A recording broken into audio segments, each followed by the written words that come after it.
Bienvenue très chers tous à ce nouveau numéro de votre émission. Soyez en sûrs, nous allons vous servir avec la plus grande dextérité.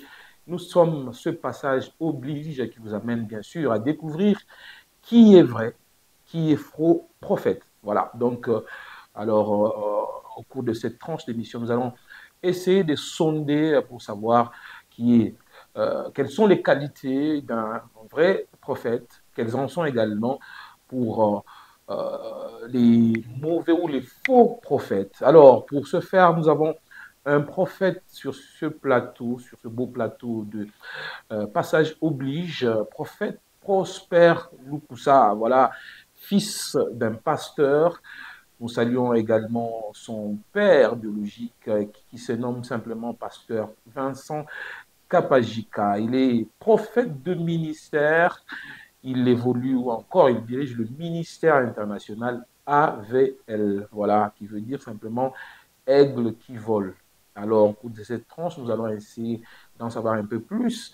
Alors, il base, voilà, ses fondements dans Apocalypse 4, 7 à 8. Nous aurons également des questions là-dessus, de Lubumbashi à Lusaka, mais aussi à Bruxelles. Ce ministère est implanté, bien sûr, pour votre édification. Prophète, bienvenue. Merci. Merci beaucoup. Alors, qu'est-ce qu'on n'a pas dit que vous pouvez ajouter à cette présentation? Tout a été dit. Tout. A été dit. Alors, je peux m'acclamer moi-même. Bien. Alors, bienvenue sur ce plateau. Merci. Le décor est planté. Vous avez compris que nous allons parler du vrai et du faux prophète. Exactement. Voilà, nous allons tirer les différences entre ces deux concepts, mais aussi chercher à savoir réellement qui est faux et qui est vrai. Surtout que nous courons derrière des mauvais temps où les faux sont plus que les vrais et ils sont euh, deux fois sous la lumière. Et c'est ainsi qu'ils drainent assez de monde, ils drainent assez de foule. Mais au fond, peut-être qu'ils sont des faux. Exactement. Alors, premièrement, on voudrait un peu en savoir plus sur Aigle qui vole. Pourquoi ce nom? Aigle qui vole, c'est une vision que je reçois en 2015 Mhm, où le Seigneur m'a montré un aigle, mhm, mais qui était en train de déployer ses ailes. mhm, Vous avez remarqué que dans Apocalypse, chapitre 4, mhm, parmi les quatre êtres qu'on présente comme les êtres vivants, mhm, on montre un aigle qui a comme ses ailes déployées. mhm, D'autres versions disent un aigle qui vole, qui est comme en train de voler. mhm. Parce que sur le trône, les êtres qui sont autour, l'aigle qui était là n'était pas un aigle qui ne vole pas. C'était un aigle qui savait voler. Ok. Parce que euh, un aigle qui ne sait pas voler est une poule. Exactement, c'est un dindon, Oui. c'est un canard. Un aigle est un aigle à cause de ses ailes. Parce que c'est dans ses ailes qu'il y a la vitesse. Mhm. C'est dans ses ailes, c'est ses ailes qui lui permettent de monter dans les Et hauteurs. d'aller très haut, voilà. Exactement. Et donc, ce ministère Mhm. est un ministère des, des personnes qui sont de la race des aigles, qui savent voler, qui savent monter plus haut, parce que c'est dans les hauteurs qu'on sait voir avec beaucoup euh, de facilité l'espace qui est autour de nous. Et comment vous vivez euh, à la congolaise quand on parle aigle? On voit quand même dans le monde musical. Ce qui est sûr, c'est que vous devez savoir que parmi les animaux qui sont souvent répertoriés dans la spiritualité, Mhm. parce que la spiritualité, elle est vaste, elle n'est pas que du côté chrétien, elle est aussi du côté païen. Mhm. L'aigle fait partie des êtres, des animaux qui sont généralement répertoriés. Donc, je pourrais dire que c'est même pourquoi vous avez remarqué dans Apocalypse, quand l'apôtre Jean regarde dans la vision, parce qu'il y avait une voix qui lui disait, monte ici et je te ferai voir les choses qui doivent arriver. Et quand il est monté dans les portes des cieux, il a remarqué qu'il y avait des êtres, et parmi ces êtres, il y avait également un aigle, parce que dans la spiritualité, l'aigle a Très une symbolique. significatif, voilà. Très symbolique. Et d'ailleurs, au verset 8, le premier être vivant est Mhm. semblable à un lion. Oui. Le second est être vivant est semblable à un veau. Oui. Le troisième être vivant a la face d'un homme. Et le quatrième être vivant est semblable à l'aigle qui vole. Exactement. Qui vole parce qu'il y a des aigles qui ont perdu des plumes et qui marchent et qui ne peuvent pas assumer la fonction. Et qui sont devenus des poules. Donc, au ministère AVL, il n'y a pas de poules. Il n'y a pas de poules, il y a des aigles qui volent. Voilà, il y a des aigles qui volent au ministère AVL. Mais ce n'est pas ça notre problème aujourd'hui parce que nous allons parler prophétie. Prophète. C'est un sujet, c'est un thème, c'est une thématique qui attire beaucoup de monde parce que la prophétie est succulente, parce que la prophétie séduit, la prophétie attire. C'est même pourquoi les gens sont attirés. Et c'est ainsi que vous aussi vous êtes retrouvés dans cette lignée. Moi, j'étais appelé par Dieu comme Jérémie. Okay. Parce que quand Dieu m'a appelé, il m'a appelé en me donnant le verset de Jérémie chapitre 1, où il me disait, avant que tu fusses dans le ventre de ta mère, je te connaissais. Et je t'avais établi prophète des nations. Donc, ce qui fait que même avec les enfants spirituels, ils savent que notre papa n'est pas qu'un prophète, mais c'est un prophète des nations. Et par la grâce de Dieu, des nations. Oui, par la grâce de Dieu. Pire encore là. Oui. Ce qui fait que par la grâce de Dieu, Dieu nous a permis de traverser certaines frontières et de rencontrer plusieurs types de personnes. On a sauvé des musulmans, on a sauvé toutes ces personnes pour Dieu, parce que Dieu nous a envoyés pour les nations. Dieu vous envoie pour des nations alors que vous êtes encore jeune. Permettez les termes. Exactement. Comment vous faites avec le ministère? Vous êtes jeune. Vous avez quand même des vieilles personnes, des grandes personnes? Bien sûr, beaucoup. D'ailleurs, j'ai beaucoup de vieilles personnes que de jeunes. Et vous faites comment? Quand Dieu t'appelle, il met en toi une lumière qui fait assez que quand les gens te regardent, ils ne te regardent pas toi, ils regardent la lumière. Et parce que Jésus vous appelle Daddy. Lorsque Jésus est né, les sages étaient plus âgés que lui. Le mage était plus âgé que lui. Mais quand ils ont vu l'étoile briller, ils ont su que cette étoile n'était pas l'étoile que d'un simple enfant. C'était le roi qui était né. Et quand ils sont venus adorer le roi qui venait. C'est-à-dire que quand Dieu met une lumière sur toi, les personnes qui sont autour de toi ne regardent plus à leur âge, mais ils regardent à ce qu'ils peuvent tirer de toi. Exactement. Voilà, fils de pasteur, je l'ai dit ici. Vous avez aussi hérité quelque chose? Bien sûr. Du père. J'ai hérité le sérieux dans l'œuvre de Dieu. Mon père, le ministère au Pénat. Oui, il est quelqu'un de très sérieux, jamais dans les futilités. C'est quelqu'un qui, pour l'œuvre de Dieu, devient très dur. Donc, c'est vraiment ça que j'ai hérité.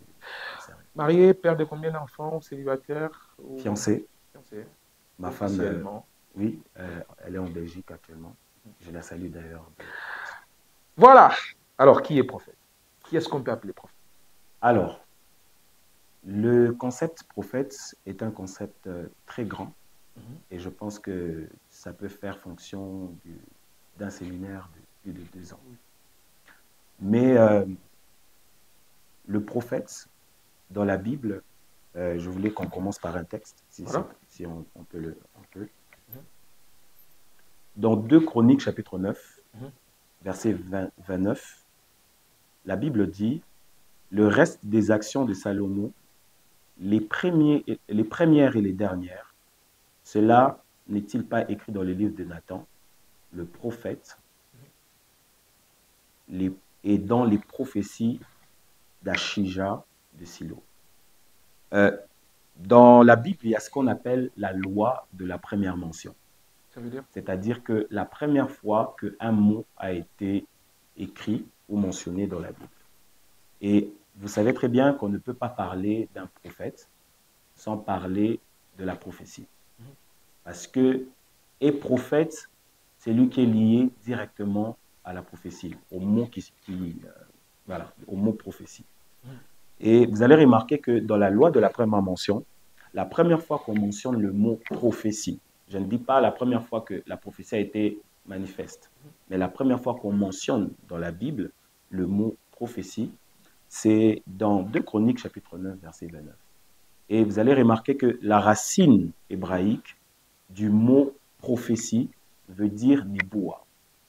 et Neboa signifie annoncer. Ok. Et c'est comme ça que vous allez remarquer que quand on parle aussi du prophète, le nabi en hébreu, même du verbe hébraïque nabi, qui signifie parler ou annoncer, on comprend qu'il y a déjà une corrélation entre le prophète et la prophétie. Ouais. Parce que prophétie veut dire annoncer, le prophète veut dire c'est lui aussi qui annonce, on l'appelle l'homme qui annonce, le nabi, n'est-ce pas? Le voyant, L'homme qui, voilà, comme on le l'homme disait dans qui les temps anciens. annonce, Voilà. et la prophétie, c'est qui est annoncé, ou c'est qu'on annonce. Ce qui fait qu'un prophète de Dieu, c'est celui qui annonce. Mais maintenant, la question peut-être qu'on se poserait, avant que vous sûrement posiez d'autres questions, c'est qu'est-ce qu'il annonce? Voilà. C'est ainsi que vous allez remarquer que dans la Bible, plusieurs fois, on parle de « Ainsi me parle l'Éternel » avant, quand le prophète, qui est celui qui doit annoncer, est en train de parler. Le prophète disait « Ainsi me parle l'Éternel » ou « La parole de l'Éternel me fut parvenue ». Ça veut dire qu'un prophète, c'est celui qui annonce les paroles de l'Éternel. Voilà. C'est comme ça qu'Ézéchiel, lorsque dans Ézéchiel 37, il est dans la vallée des ossements desséchés, la Bible dit que dans la vallée des ossements desséchés, Dieu a dit à Ézéchiel, fils de l'homme, prophétise sur les ossements et les ossements pourront revivre. Et vous allez remarquer que lorsqu'on parle de Neboa, on parle aussi de la capacité que Dieu donne à un prophète par le mandat qu'il lui donne de parler de quelque chose. C'est comme ça que vous avez remarqué que simplement, on dit que le prophète est le porte-parole de Dieu. Porte-parole de Dieu. C'est le terme que je voulais. Porte-parole de Dieu, et ça donne à l'homme assez de valeur, à tel point que c'est un instrument utilisé par Dieu et qui revêt cette gloire de Dieu. Exactement. Et des fois, on y va dans l'abus, peut-être par les hommes qui vénèrent plus le prophète que Dieu lui-même, le porteur ou encore le maître de la parole. L'homme a été conçu pour vénérer, pour adorer. Et tout ce qui est supérieur à l'intelligence de l'homme, l'homme le vénère. Vous allez remarquer que, par exemple, l'intelligence artificielle aujourd'hui est apparue. Et sans le savoir, l'homme se retrouve en train de vénérer parce qu'il passe plus de temps sur ChatGPT que autre chose. TikTok est venu, tout le monde est sur TikTok, plus que dans sa chambre en train de prier. Parce que dans les ADN de l'homme, l'homme vénère ce qui dépasse son intelligence, ce qui attire. Et c'est comme ça que vous allez remarquer que les prophètes, depuis les temps anciens, il y avait comme une susceptibilité d'être vénérés. Mais vous allez remarquer que chaque fois, les prophètes remettaient le regard du peuple vers Dieu que sur eux. C'est ça le problème de la génération actuelle. C'est que beaucoup ne savent pas faire la différence entre le Dieu qui passe par et celui qui fait. Parce que entre celui qui est le canal et celui qui est la source, c'est la source la plus importante. C'est la source la plus importante. Et ça, c'est très bien. Je voudrais que vous puissiez revenir sur ça, sur cette phrase. Oui, entre celui qui est le canal et celui qui est la source, c'est la source qui est plus importante. Et le canal, c'est le prophète. La source, c'est Dieu. On ne doit pas se perdre des vues, très chers tous, parce que le prophète reste serviteur normal de Dieu. Et Amen. La Bible dit, quand vous avez fini à faire ce que vous devriez faire, considérez-vous comme des serviteurs inutiles. Amen. Voilà. Alors, il y a maintenant un qualificatif, deux qualificatifs qui s'attachent au prophète. C'est ainsi qu'il y a soit un vrai, soit un faux prophète. Alors, comment savoir que celui-ci est vrai ou encore celui-ci est faux? Alors, on va s'attacher à nos définitions qui sont très simples.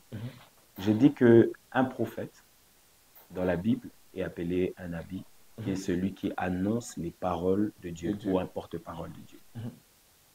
Donc, le contraire de ce mot voudra dire que celui qui n'annonce pas les paroles de Dieu, tout en prophétisant, est un faux.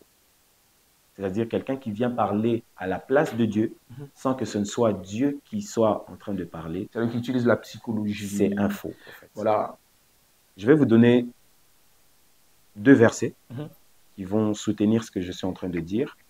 Dans Ézéchiel chapitre 13, verset 9, la Bible dit « Ma main sera contre les prophètes qui ont des visions fausses, ils ne seront pas dans l'assemblée de mon peuple. » Deutéronome chapitre 18, verset 20, la Bible dit « Les prophètes qui aura l'audace de dire en mon nom une parole que je ne lui aurai pas commandé de dire, ce prophète-là sera puni de mort. » Même la Bible sait. Je vais même donner un exemple que Jésus donne lui-même dans Matthieu chapitre 24, verset 24. La Bible dit « Car il s'élèvera des faux Christ et des faux prophètes. Ils feront des grands miracles et des grands prodiges au point de séduire, si c'était possible, même les élus. » Donc ça veut dire que Dieu reconnaît qu'une personne qui parle en son nom, sans que ce ne soit lui qui lui ait mandaté de parler, alors là, il devient un faux. Parce que même un vrai peut se tourner en faux si celui-là n'a pas la connaissance de comment on parle, même quand tu es le porte-parole de Dieu. C'est comme ça que, oui, c'est comme ça que on peut traiter quelqu'un de faux pendant 10 ans parce que pendant 10 ans, il s'est comporté comme un faux. Comment parce ça? qu'un vrai prophète connaît les lois de Dieu, il connaît les principes établis, parce que même dans le sacerdoce, on n'entrait pas seulement comme ça. Dans Osée chapitre 3, la Bible dit que mon peuple périt faute de connaissance, et à cause du manque de connaissance, je lui ôterai le sacerdoce. Parce que dans les sacerdoces, la connaissance est très importante. Celui qui ne connaît pas n'a pas droit au sacerdoce. Donc, ce n'est pas facile d'être prophète. Ce n'est pas facile d'être prophète parce qu'un prophète est reconnu par son message et par sa capacité à maîtriser le message que Dieu lui a donné. C'est comme ça que quand Jésus est venu, lorsqu'il rencontre la femme samaritaine et que la discussion a été faite, jusque-là, la femme ne comprenait pas. Lorsque Jésus donne sa parole de connaissance et lui dit que tu avais 5 maris et le mari que tu as n'est pas ton mari, la femme dit « En cela, je comprends que tu es un prophète. » Et là, on comprend que le fait qu'il était en train de donner des paroles de connaissance, la femme a compris que ce ne sont que des prophètes qui se comportent de cette manière-là. Mais le problème, c'est que quand Jésus commence à aller dans les foules, Jésus ne prophétise pas, Jésus enseigne. Et quand il enseigne, les pharisiens et les autres, quand ils le regardaient, ils le traitaient de Belzébuth. Parce qu'un vrai prophète est reconnu par sa capacité d'abord à être lui-même d'abord le message, et on le reconnaît par le message qu'il donne. Être lui-même le message. Oui. Comment ça? Parce que vous allez remarquer dans la Bible que lorsque Samuel descendait, la Bible dit « Ta présence », lui Samuel qui était un prophète, on dit « Ta présence annonce-t-elle quelque chose de bon ?» Parce que le problème du peuple n'était pas d'abord que le prophète ouvre sa bouche. Parce qu'un prophète n'est pas reconnu par sa capacité à ouvrir sa bouche. Mais deux fois, il est reconnu par sa capacité à fermer sa bouche. Parce qu'un prophète qui est un message, sa présence annonce elle-même quelque chose avant qu'il parle. Alors, prophète, nous devons être vrais dans cette émission. Et d'ailleurs, ne vous gênez pas. Je suis très si au fil de l'émission, vous avez un message, vous pouvez le livrer. Il n'y a pas de problème. Je vous l'autorise. Voilà. Donc, en fait, qu'est-ce qui va pas? Je suis bien. Je suis très bien. Allez-y. Je parlerai avec le temps. Alors, vous avez dit que le prophète, on le reconnaît par son message. Par lui, par sa vie, par lui-même qui est le message. Lui-même qui est le message. Et par le message qu'il donne. Et par le message qu'il donne. Oui. Et deux fois, on doit le reconnaître par le fait qu'il peut se taire. Oui. Pourquoi vous ajoutez ça? Parce que le silence d'un prophète est un message. Comment ça? Nous sommes en train de passer un moment où la guerre est en train de frapper. Généralement, les gens disent, si vous êtes des prophètes, des vrais, dites-nous ce qui doit arriver. Vous allez remarquer, la plupart des vrais prophètes ne se sont pas prononcés jusque-là. Parce que même si Dieu a dit vrai, il y a des moments, il faut que Dieu te donne le go de parler pour que tu parles. Tant qu'il n'a pas encore parlé, deux fois les silences du prophète peuvent vouloir dire que Dieu n'a pas encore... Dieu est peut-être en train de trouver une stratégie qu'il révélera avec le temps. Et après, maintenant, le prophète aura le goût de Pour Dieu dire que de tout parler. message que vous recevez n'est pas à dire Oui. tout de suite. Oui. Parce que nous devons être dans la pratique prophète. Oui. Hein, très chers téléspectateurs et auditeurs, suivez-nous très bien. La guerre de l'Est, parce que vous en avez parlé, Bien sûr. il y en a qui ont annoncé la fin de cette guerre J'ai fait partie pour de ceux. les 6 mars. Oui. Il y en a qui ont donné des dates, le 6 mars. Il y en a qui ont donné 2 semaines après, il n'y aura plus de guerre. Il y en a qui ont montré des drapeaux pour dire qu'il y aura deuil, ça et là. Oui. 2 semaines. Oui. Alors qu'on court aujourd'hui des mois. Oui. La guerre est encore là. Oui. Et les envahisseurs sont encore là. Oui. Est-ce qu'on peut dire que ces prophètes-là qui se sont prononcés sont faux? Ils ne sont pas de faux parce que... Jusqu'à préciser la date. Oui, je vais aussi donner une précision. D'accord. Dans la Bible, vous allez remarquer que lorsque Ézéchias va rencontrer le prophète et que le prophète va lui donner un message, le prophète lui a dit qu'il devrait mourir. Okay. Ézéchias n'a pas parlé au prophète qui lui a annoncé le message.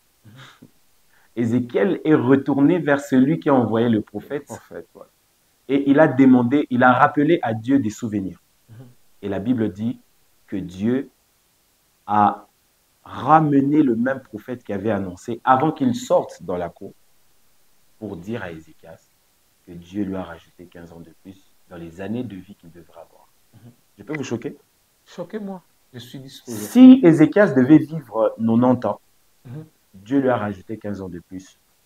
Ça veut dire que quand le prophète vient vers Ézéchias, si Ézéchias a 30 ans et qu'il devait mourir au moment que la prophétie est sortie, et qu'en réalité il était prédestiné à vivre 90 ans, ça veut dire que Dieu a rajouté aux 90 ans de vie qu'il devait avoir 15 ans de plus. C'est même pourquoi si vous remarquez dans la vie d'Ézéchias, il a vécu longtemps. Ça veut dire que peut-être que ce qu'ils ont dit était vrai, mais que ceux qui ont entendu la prophétie l'ont modifié en priant au Dieu qui a dit de modifier parce que Dieu est le maître des temps. Mais je crois que la plupart des gens étaient en train de prier pour que la guerre prenne fin. Et même le 6 mars, est-ce qu'ils priaient pour le 6 mars? C'est ça le problème. Parce que ce que je veux dire, c'est ceci. Il y a un deuxième cas. Dans la Bible, Dieu rencontre Abraham. Il lui dit, quitte ton père et ta mère, va dans les pays que je te montrerai. Il lui donne des promesses selon quoi des nations devaient naître de lui. Or, Abraham n'a pas d'enfant, un héritier. Il voulait même prendre son serviteur pour peut-être être l'héritier de ses biens. Mais Dieu lui a promis qu'il devait avoir un enfant. Entre le temps où il a reçu la promesse et le temps que l'enfant est venu, 25 ans étaient passés.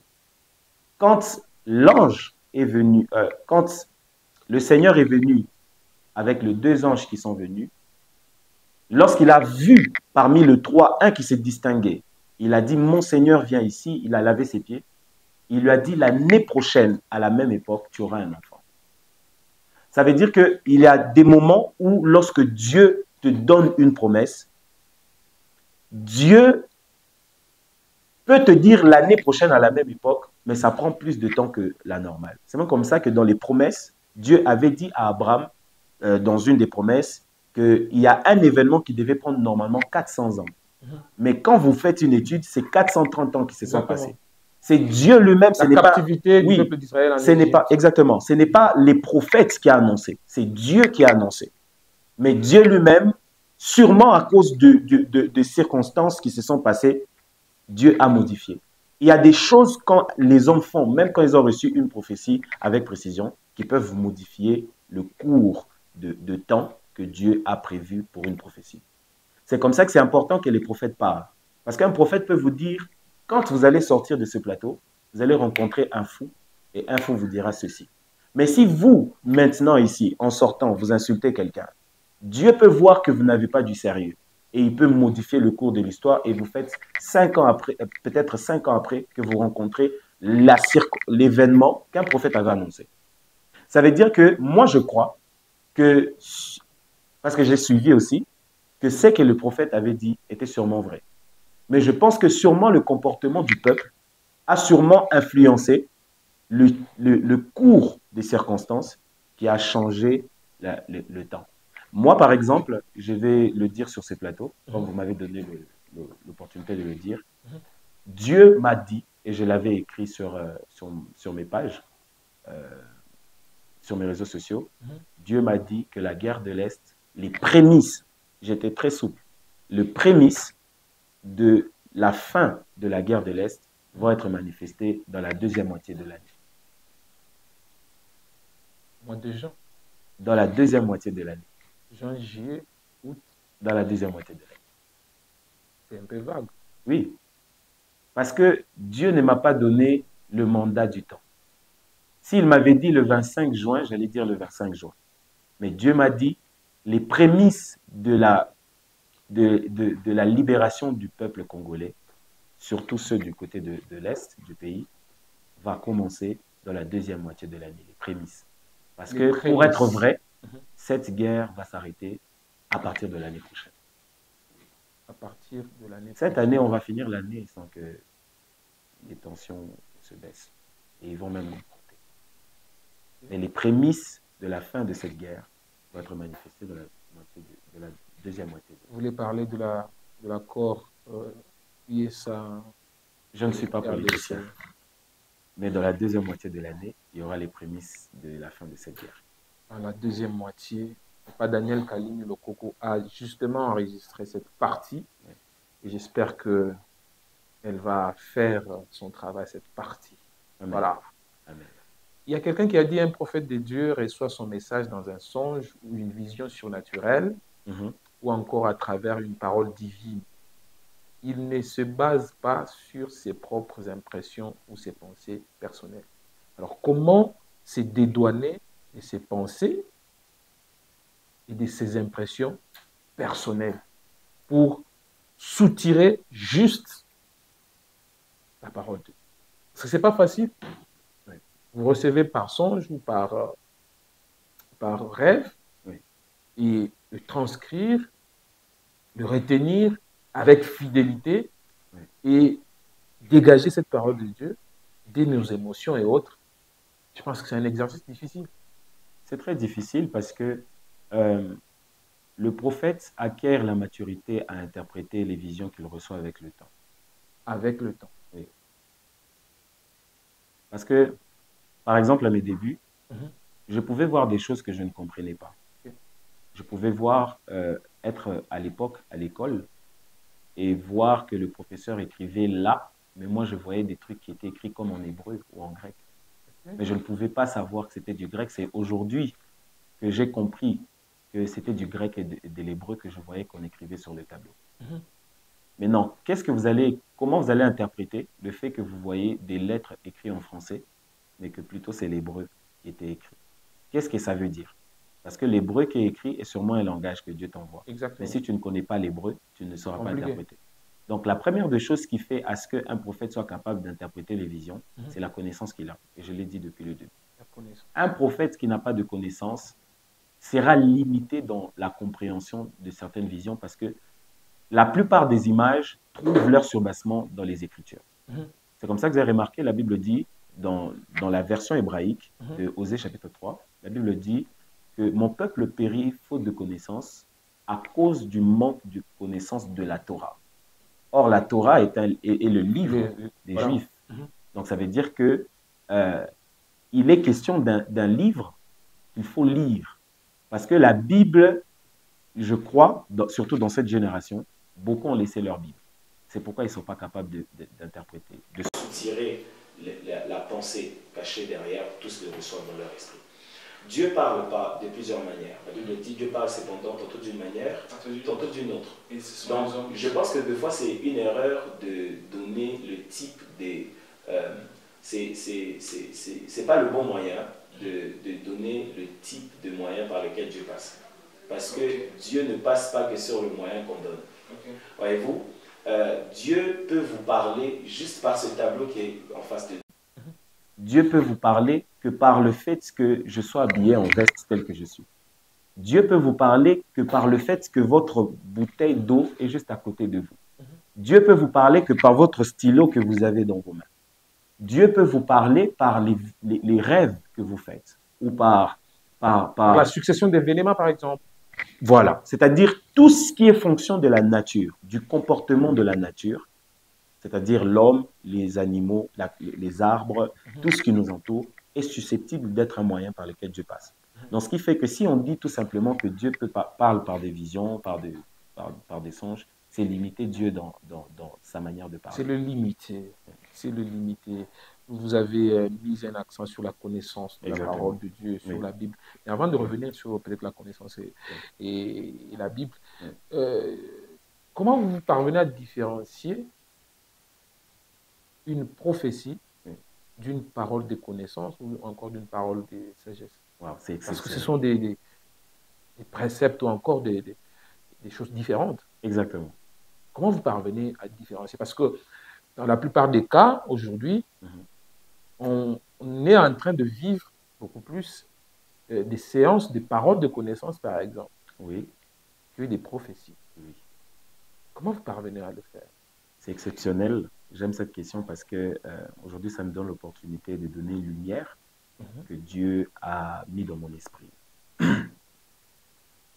Alors, basiquement, une parole de connaissance, c'est une parole que Dieu met dans votre esprit qui vous donne la connaissance de quelque chose que la personne qui est en face de vous connaît. Répétez un peu.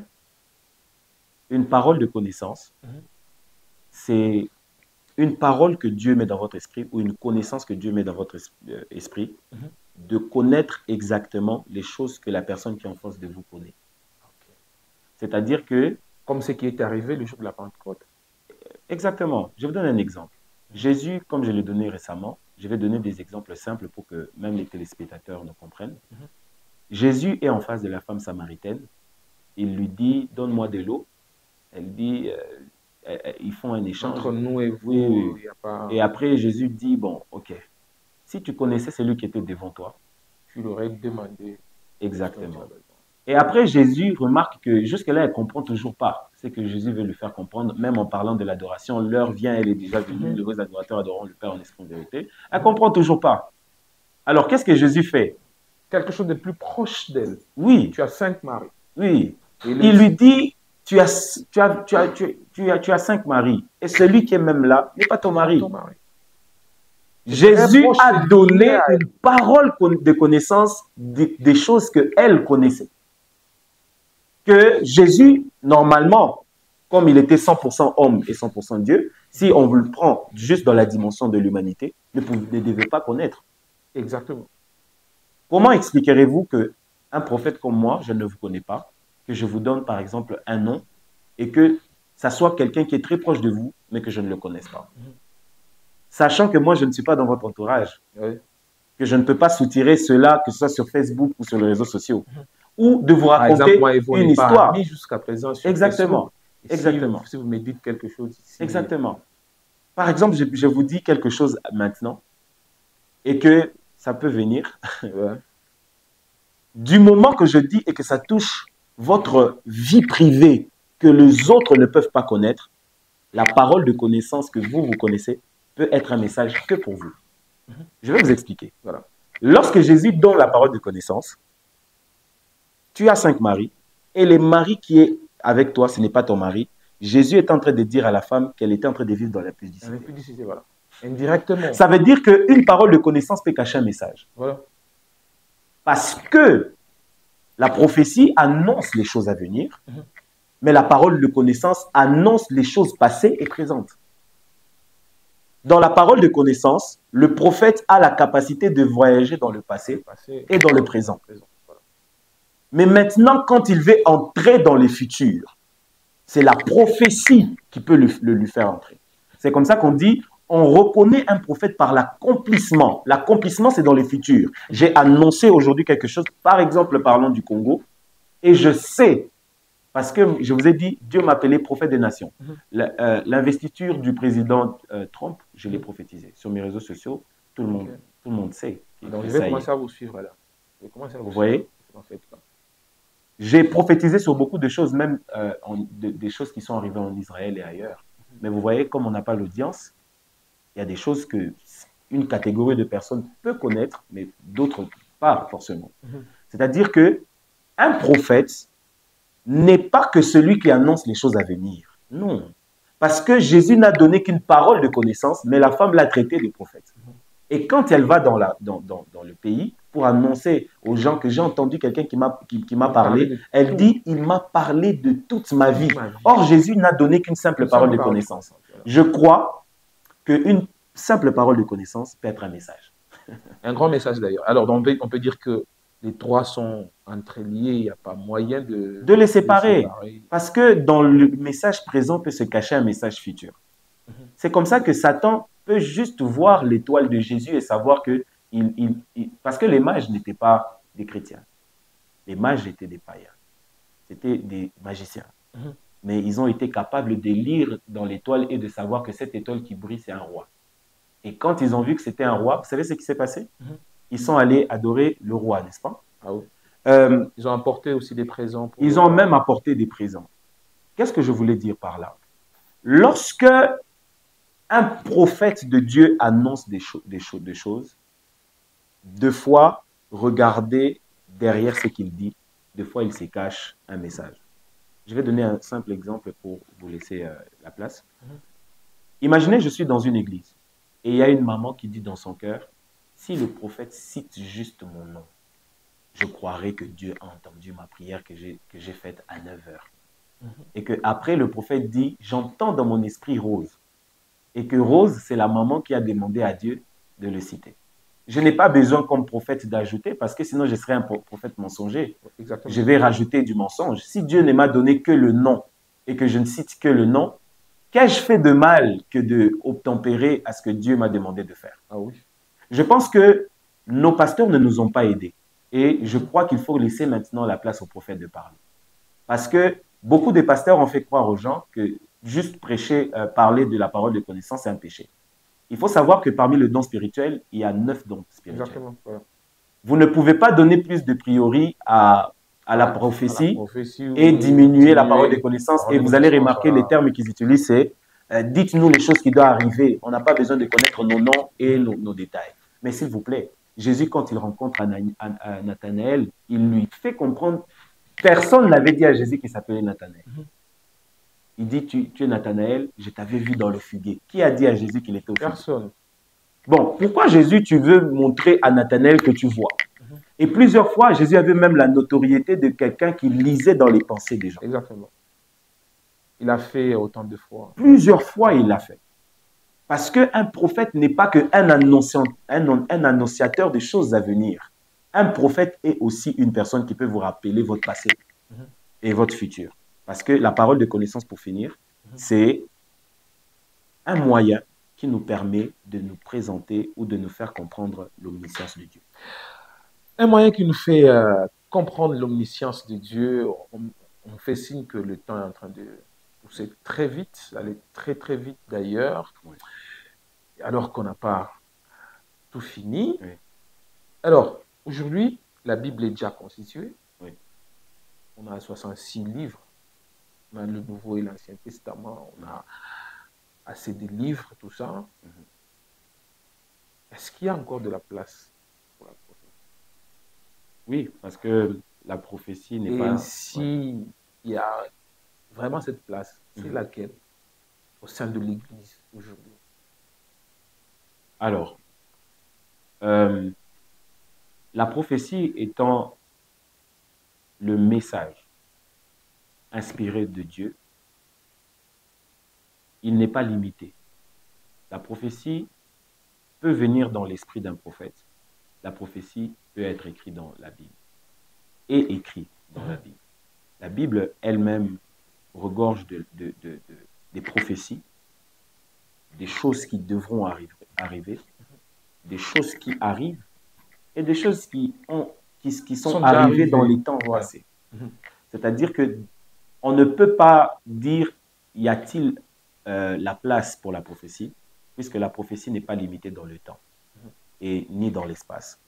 Donc, je pense qu'il y a, il y a, il y a et il y en aura toujours de place pour la prophétie parce que la prophétie est la parole de Dieu.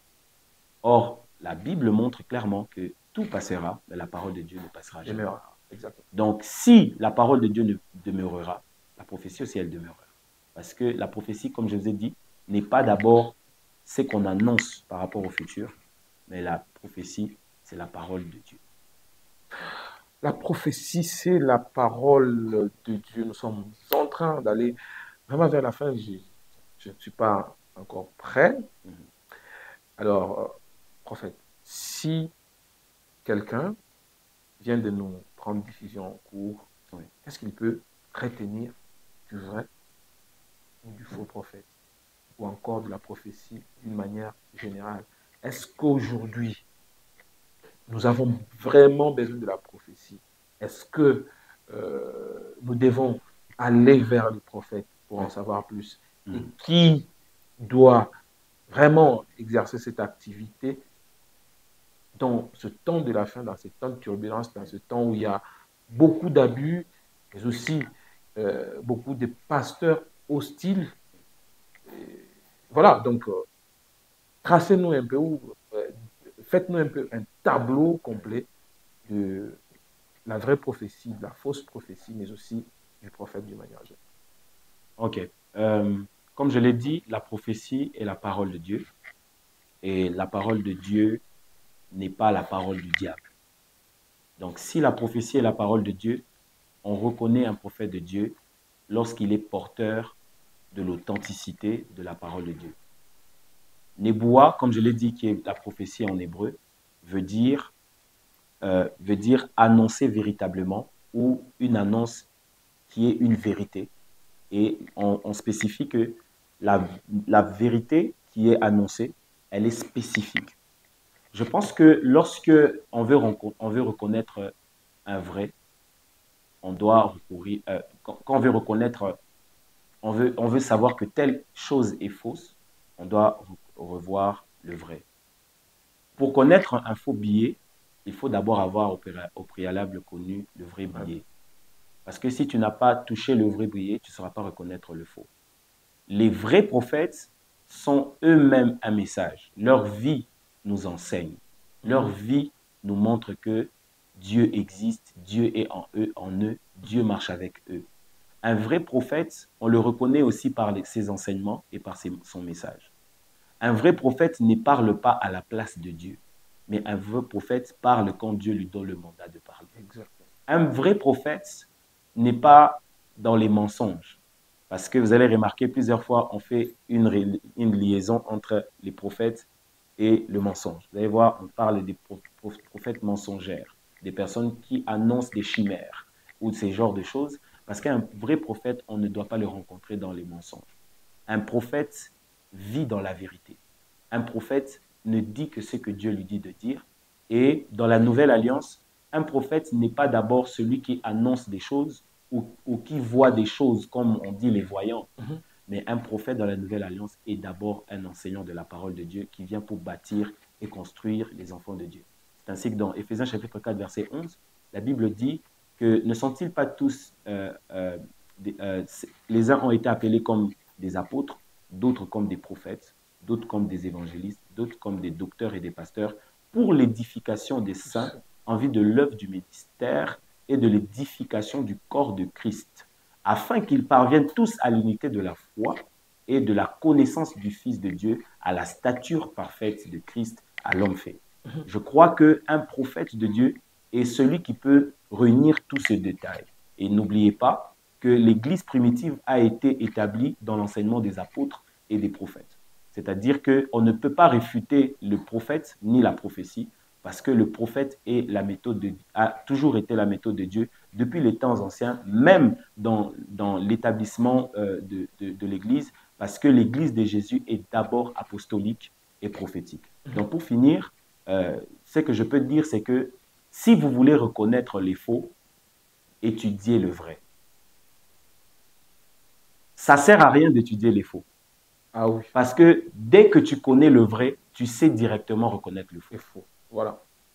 Comment on sait reconnaître le vrai iPhone? C'est parce que le vrai iPhone, c'est parce qu'on a vécu avec le vrai iPhone. Voilà. Quand on aura le faux, on saura que ça, C'est un fake. c'est un Voilà. fake. Je crois que les chrétiens doivent plus étudier le vrai.